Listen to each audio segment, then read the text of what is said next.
professional boxer at Celtic Warriors Gym, and I'm currently 1-0, and I'll be fighting to be 2-0 soon.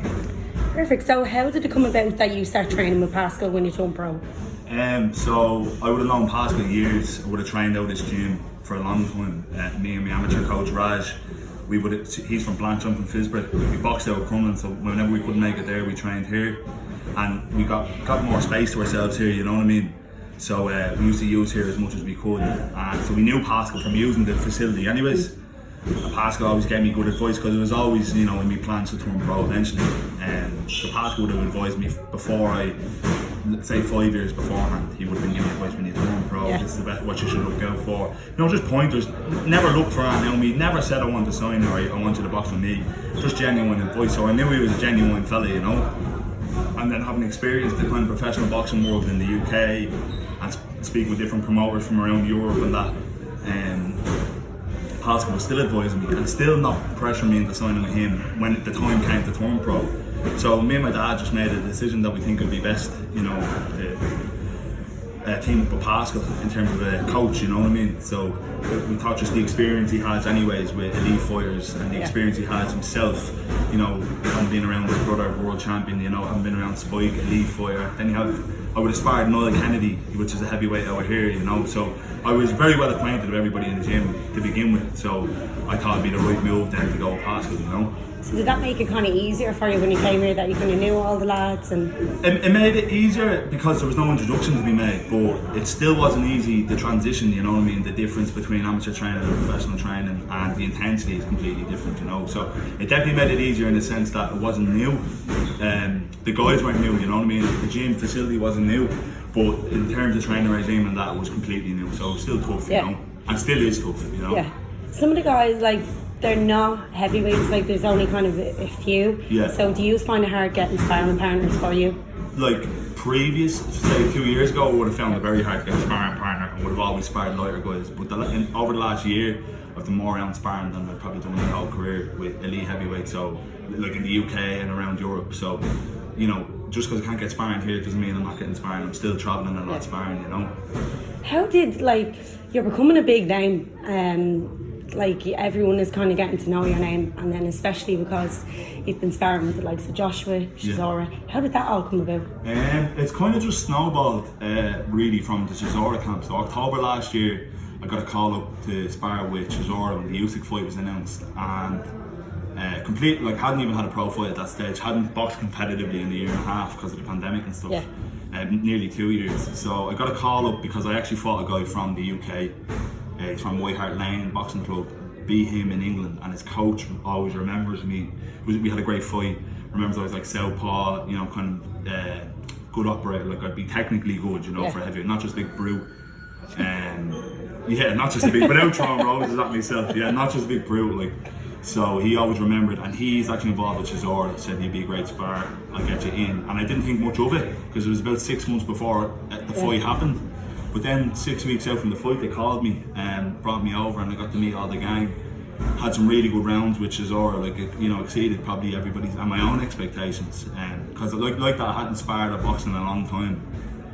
So done really well, and it just all snowballed from there. The pro heavyweight scene in England, you might think, you have Chisora, Joshua, Dillian White, all these guys. It's a small circle, they all know each other and they all know who's in each other's camps. So word travelled fast, and then anybody that needed a left-hander, a good left-handed sparring partner, was just onto me the whole time, and still are, And you seem to get on very well with their camps as well.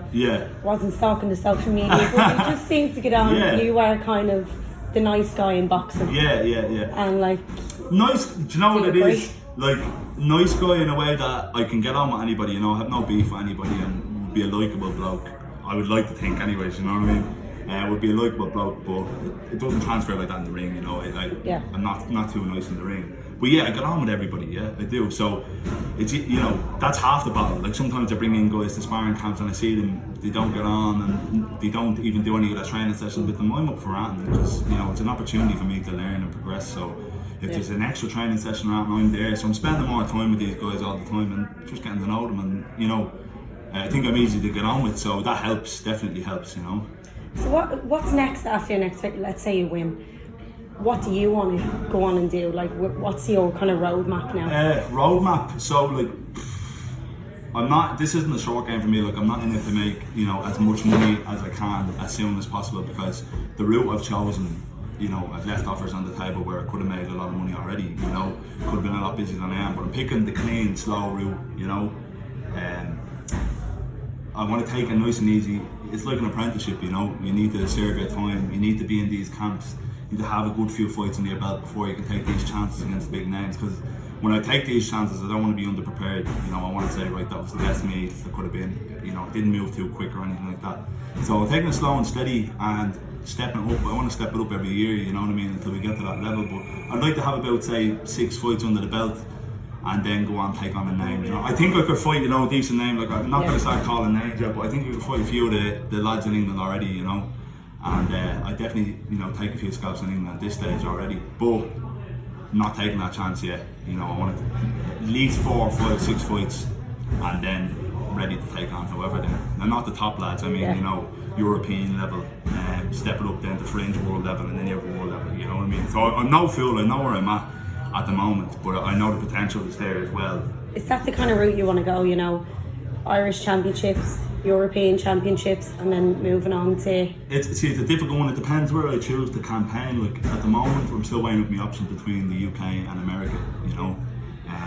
Although really? I had one fight, at the moment, I'm still weighing up my options. Like, any offers from America? Yeah, of course. Like, there's loads of offers. Okay. There's a couple from the UK, a couple from America, and I'm signing with Murphy's at the moment. Yeah. Murphy's are pretty okay with co-promoting with somebody. You know what I mean? So I'm signing with Murphy's. It depends what way I want to go about it, and I know it could be a very lucrative deal down the road, and so does Murphy's know that, and Pascal knows that, so we're taking our time and weighing up our options, where it'd be best to campaign at, because at the end of the day, like I say this in interviews, people think Sky Sports England is the be all and end all, and it's great, but it's not. If you're an Irish bloke, you're one of how many over there, and you're Irish, which doesn't kind of go in your favour. Like, Sky Sports is going to give all the backing. As far as I see, I don't mind saying this, as far as I can see, they give all the backing to the lads from the UK. Where would I be in the priority list? Probably not towards the top, Whereas you're in America, you're a big seller in the likes of Boston. I've got a family in Boston, so... You've ESPN. Yeah, of course. You've everything in America, yeah, definitely. And for an Irish bloke, they'd love you over there. So, am I trying to pursue the Sky Sports route, and let everybody at home see me straight away? Like, that's not to say if I don't go Sky now, I won't ever box on Sky. You know what I mean? So they're big decisions to make, because I know it's going to dictate what the next 3-4 years of my life looks like. You know what I mean? So, in no rush to make any decisions yet. I'm hoping to get maybe 1 or 2 fights before Christmas, and then January the decision will be made. So, like, TV wise, you said Sky Sports in England. What about the Zone? With Matchroom, if that ever came up? Probably not, because more of a reason, like I said, they'd give all the backing to the English lads. They have enough heavyweight signed that they couldn't care less about getting an Irish bloke starting off 1-0. You know what I mean? More so than even Sky. I would definitely sign with Sky, and it's talks that are taking place. To put it in action, they're definitely interested. It's whether I want to pursue that route. The Zone, I know, like, Eddie Hearn knows who I am. I spoke to him on FaceTime before, you know what I mean? Said hello, introduced myself and all. He knows who I am, but I don't think so. Not at the moment. Perfect. So we'll go back to your fight that's upcoming. How's training going? How are you prepping for that? Do you know much about your opponent? Well, with boxing at the moment, we're coming out of the back end of the pandemic. I have about 10 dates before Christmas that I could be fighting on. Yeah. So the only thing I have to do is be ready for them all, because they're just falling through all the time. Shows are falling through, so I'll definitely get 2 before Christmas. 1 is confirmed. Can't say it's in November. Can't say where or when yet. So that's definitely happening mid-November. Then 1 in December. Same thing again. Can't say. But hopefully both at home. You know what I mean? I'm looking forward to boxing at home in front of the crowd, because I think, my profile's gone so big now, everyone's looking to come see me, and it'd be good to get them to be allowed to have people at the fights, you know what I mean, come see me. Because last time, in my debut, I boxed, and even in the mid-pandemic, I had loads on to me wanting to come to Belgium with me to watch, but they actually weren't allowed, Yeah. They wouldn't let anybody in, so it was only my dad, Pascal, and Spike, was just 4 of us, which kind of ruined it a bit, because I was looking back at everybody, and everybody was enjoying it at home. There was hundreds watching it, from back home, all in parties and house parties, and they even had lock-ins in pubs when they weren't supposed to be in pubs. There was loads going on. But yeah, I swear I wasn't at one of them. No, I'm looking forward to, you know, a big night for Irish boxing fans, because there hasn't been one in a long time. There's one in Belfast the weekend, but Irish boxing in the Republic is really, I think, falling behind, you know. Same with any sport in the Republic of Ireland with the pandemic. We're last to the table, everything, you know. Did you find it really, like, I know I spoke to a lot of boxers about it, but especially you kind of being new to the programme, did you find it really hard during that time? Like, how did you keep motivated? No, do you know, I actually didn't. I think lockdown was the best thing that ever happened to me for boxing. Really? Yeah. So at the beginning of lockdown, I got into really good shape. I was always big, but I wasn't in the best of shape. So I spent a long time working on physique, because boxing gyms are closed. So I spent a long time on strength and conditioning, working on a good program. So that was great. Going into the Chisora camp, I had, you know, good physique, as good as can be. Whereas other fellas were doing. You have a degree in sports. So I actually done really well out of the first lockdown. Then all these sparring camps came on. So lockdowns, all of them were great to me. Yeah. The last year has been brilliant, you know, and I hate to say it, because, you know, I benefited from the pandemic, but I did, definitely, greatly, you know what I mean? Like, I don't know whether I'd be sitting here 1-0 having done these camps if the pandemic didn't start, you know what I mean? Really. Yeah, I have to say, really, looking back. So I benefited greatly from it. Yeah, and like that, I only had one fight, so I don't know what it's like to not have fights all the time. So I didn't find it too hard, no? Yeah, so you just keep going now. Yeah, especially because you're back. Yeah, it's only going to get better for me, whereas the likes of Spike and any of them boys, they've boxed, you know, before. So for everything to slow down like that, I'm sure it was really hard for them. But for me, I didn't know what it was like, so no big deal, you know? So last question, like, now you're solidly part of the Celtic Warriors team. Yeah. Like, how would you feel, like, what, you have a proper team behind you now? Yeah.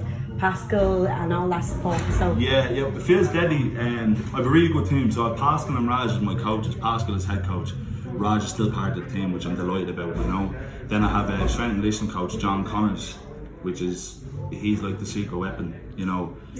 Heavyweights especially need to take their strength work serious, because it's big fellas, you know, you need to be well built, and I can't thank him enough. I've been working with him since October last year, so it's coming up on a year now, and I'm in the best shape I've ever been in, you know, all the time. It's not as if I need to get in shape, he's been keeping me in good shape, you know. And then I'd like all these sponsors backing me and stuff like that, so it feels amazing, you know. It feels amazing to have so many people on board and to be, you know, pushing the hype as much as I am, you know. So it's just up and up from now. Literally is. It's been just getting better all the time. I kind of, you know, at the moment there's not much happening because I'm waiting on the date, so it's actually a bit of a fucking low at the moment. But apart from that, it's been all, you know, hype all the time, something to talk about all the time, you know. Well, I'm only back from Croatia. I was in Croatia for a week, sparring with Hergovic. Good life, you boxing. Good life. Yeah.